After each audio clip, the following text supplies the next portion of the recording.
पद कमल जिनहि रति नाही, राम ही ते सपनेहु न सुहाही। बिनु छल बेस्वनाथ पद नेहु, राम भगत कर लक्षण एहु। राम भगत कर लक्षण एहु।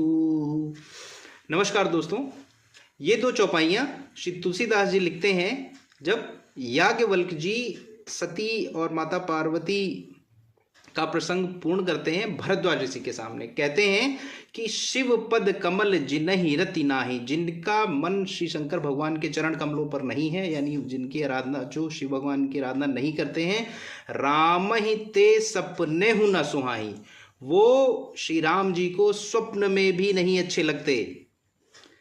यह यहाँ पर बहुत बड़ी बात और बहुत अच्छी बात कही है, कम से कम शिव भक्तों और राम भक्तों के लिए।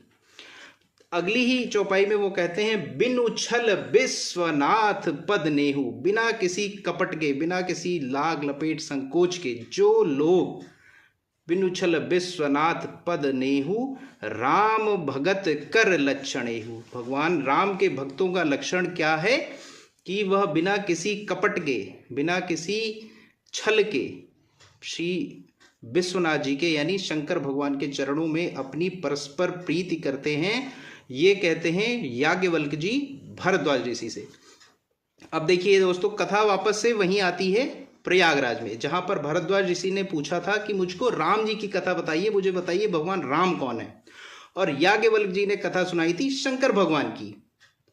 जब उन्होंने देखा कि वो शंकर भगवान की कथा सुन रहे हैं और भरद्वाज जी पूरे आनंद से उन्होंने माता सती का प्रसंग और फिर माता पार्वती का प्रसंग सुना, उसके बाद अब यह पंक्ति आती है और फिर यहाँ से वो बताते हैं कि मैं, जो भी संसार में यह व्यक्ति है जिनका भगवान शिव के चरणों में प्रेम है, उन्हीं को भगवान राम की कथा पसंद आएगी। और आप यानी भरद्वाज मुनि, आप हर प्रकार से जो है राम कथा के अब अधिकारी हैं। यानी यहाँ पर शिक्षा हम लोगों के लिए है कि जिस भी व्यक्ति को भगवान राम के चरित्र में, जिस भी व्यक्ति भगवान राम के कथा में आनंद आ सकता है या आता है या जो उसको लेना है, तो उसको शंकर भगवान की शरण में जाना ही पड़ेगा।